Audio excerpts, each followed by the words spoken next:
kia đó ai tao rui ở là ba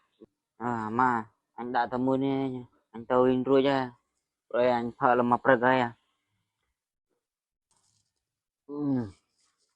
anh nhớ tiêu ơi, anh tao lên rồi ai, ba à, mà lại làm ở kia vâng với, kia là đi Phật soi biết đó ở hải Phật gặp đi ai có ba đấy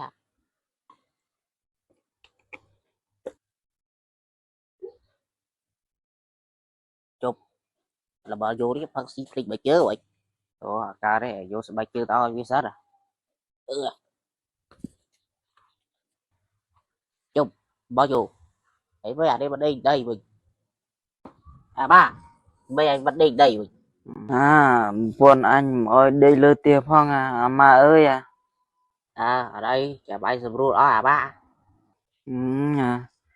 Zero mấy ca, bạn chia ở đây anh Zero một ca phong trầm tại anh đi ừ bởi đấy ba chả khi để sầm ru đó rồi một phân phân đằng xó chụp cái đốc thép cô đây là bao nhiêu ba anh tao tí sớm ơi